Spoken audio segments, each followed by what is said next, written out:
The filters that you use as a photographer or videographer can make or break your image. But on top of the quality, they also shouldn't be slowing you down when you're in the middle of a shoot and things are moving quickly. And I think that NiSi may have cracked the formula with these ones. These are the NiSi JetMag Pro filters, and honestly, I'm kind of obsessed with them. They managed to hit this perfect middle ground between something like a simple Freewell magnetic filter and a more robust Polar Pro Helix Maglock filter. But just like any gear, they're not perfect. So stick around and I'll tell you 10 reasons why I love the NiSi JetMag Pro filters and 6 things that you might want to know before you decide whether they're the right fit for you or not. So secure the cup and let's get into it.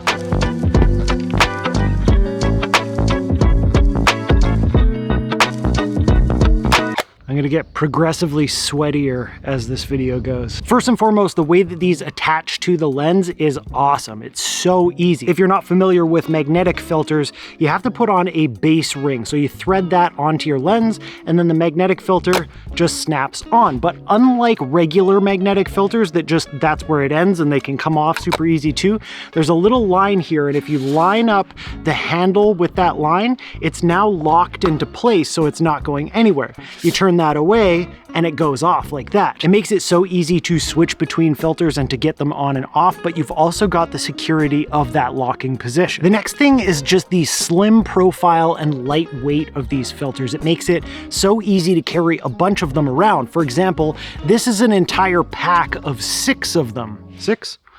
3, 4, 5, 6. 6 of them. Now, if you compare that to something like the Polar Pro Helix Maglock system, those things are fairly thick and they're quite heavy. So if you're like me and you like to go hiking, you don't want to be carrying a whole bunch of those all at the same time. This, on the other hand, is an entire set that fits in my pocket and barely weighs anything. And on top of that, the outside is made of aircraft grade aluminum, so it's lightweight, but it feels so strong. One of the great things that comes from them being so slim is the ability to stack multiple filters on the same lens. This way, if you want to add a mist and a polarizer and an ND all at the same time, you can do that super easy. Again, they just magnetize to each other, and then if you line up the little handles, they'll be locked in place. And because of how thin they are, I've managed to stack 3 filters on top of each other and shoot with 16mm full frame in video mode with 0 vignetting. This is particularly great for hybrid shooters who shoot both photo and video, because a lot of the time I'll want a bunch of filters for my video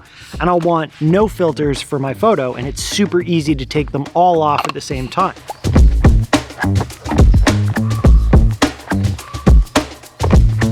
Of course, one of the most important things about any filter is the optical quality, and these are top-notch. All of the filters are multi-coated, so they've got resistance to water, oil, and fingerprints. The clarity across all the filters is absolutely wonderful. The color is spot on, especially on the True Color CPL, which I love to use.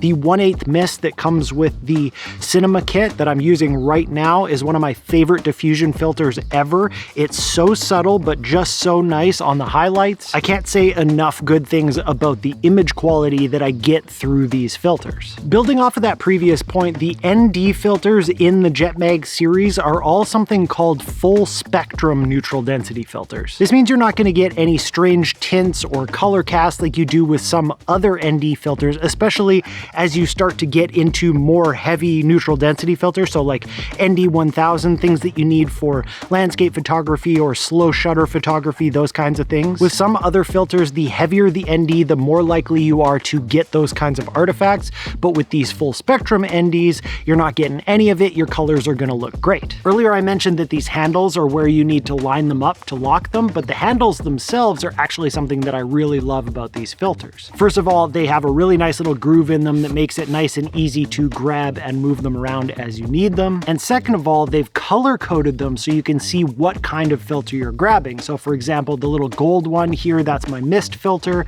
The silver one, that's my CPL. And then the 4 blue ones, those are my ND filter. And they've got more filters than just these that we'll talk about in a minute. But the nice combination of just having those little handles to grab onto and the fact that they're color coded so you can easily see what you're doing makes them so nice.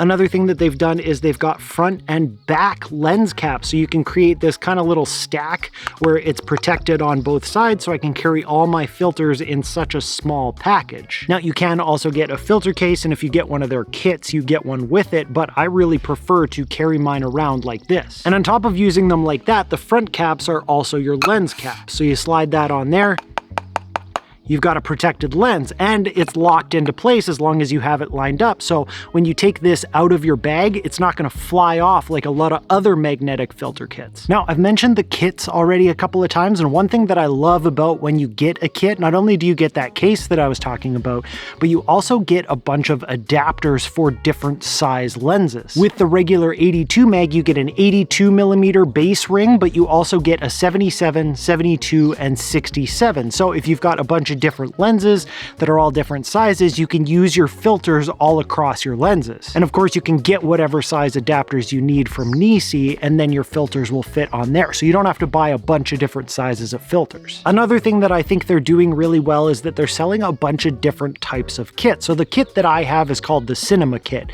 and it comes with 4 different ND filters, a CPL, and a 1/8 black mist. But there's also a landscape kit, and there's also a kit that includes a night sky filter. There's a whole bunch of different options depending on what you need and what your price point is as well. You can also buy all of the parts separate if you want to kind of build your own thing, but the nice thing about the kits, like I said, is that they come with those different adapters, they also come with the case, and they come with the front and back caps so you can carry them around like I like to. And the final thing that I love about the NiSi JetMag Pro system is the fact that it is really a system that NiSi is planning to continue to build on, and they already are. So for example, when they first released it, it was just the 82 mag, so it was made for 82mm threads. But this one that I've been showing you here today is actually their 95mm version on the new Sony 50-150, which has a 95mm thread. The 95 also works perfectly for my 200 to 600 Sony as well. So if you've got bigger lenses, they've already got you covered with a set that fits those. But beyond just sizes, I know there have been people out there yelling at the screen asking about a variable neutral density filter. While I find myself personally preferring solid ND filters, I know a lot of people love VNDs,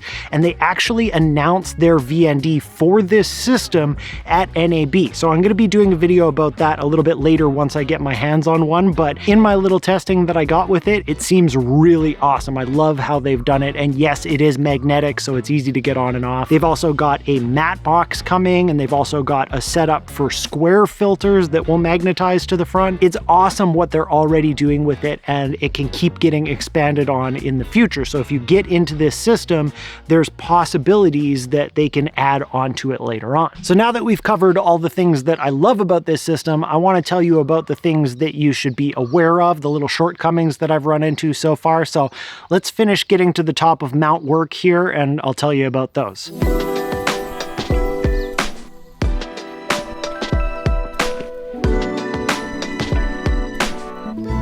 One thing to note about this system is that there is definitely a learning curve in terms of being able to get things lined up the way that you want them to be. So what I mean by that is you're going to want to put the handles where the mark is, but what you need to do is put it where there is no mark and then turn it to the mark. So that I found a little bit tough to get used to, and then also getting them apart, because once they're magnetized on there, they have a good amount of magnet to them. So trying to spin multiple magnets out of alignment with each other so you can take them apart takes a little bit of getting used to. The next thing that I noticed is that I use a circular polarizer a lot, and in order to use a circular polarizer, it needs to be able to spin freely. However, the way that they have the locking system means that if you're spinning it freely, it might not be in that locked position. So when you get your circular polarizer set up, there is a chance that you could bump it and it could fall off. Like I said before, the magnets are strong, so you shouldn't have to worry about it too much, but there have been a couple of times where I had my circular polarizer on there. I had it turned to where I wanted it to be in terms of the amount of polarization going on, and then I put it on my backpack like this, and it got bumped and got knocked off and fell on the ground. Unscathed, luckily, but it did fall off, so that is still something that they are somewhat susceptible to. Friggin' mosquitoes, get out of here.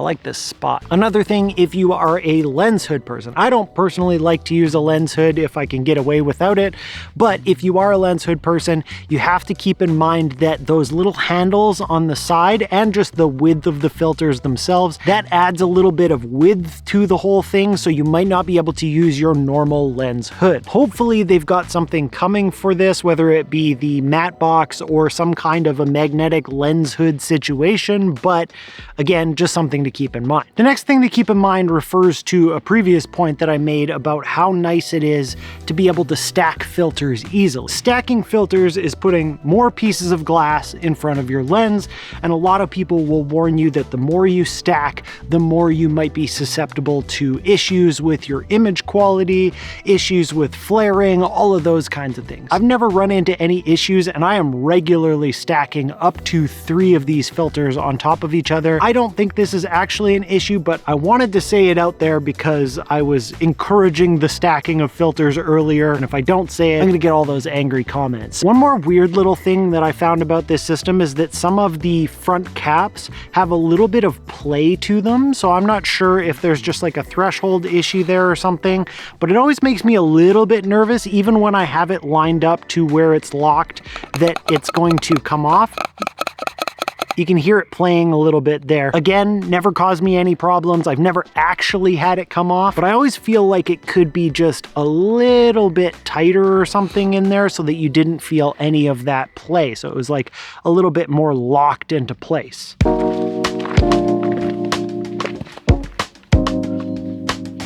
The only other thing that I noticed about this system that I wanted to mention is that once you get that base ring screwed on there, there is no thread on the inside of that. So you can't then screw on regular screw filters like I could with my Freewell magnetic filters. When you put on that base ring, there was also a thread inside of it. Because these ones are actually slightly bigger than the base size, they can't do that. So you just are stuck with that. You'll have to actually take off that base ring if you want to put on a regular threaded filter. There are links down in the description if you want to get more info or if you want to pick some up for yourself. Leave a comment down below if you have any questions and I'll do my best to try and help out. And if you got anything out of this video, make sure to hit the like, subscribe, and the bell notification button so you don't miss out on future videos. Thank you so much for watching, and I'll see you next time. And there goes the sun. Doo-doo-doo-doo.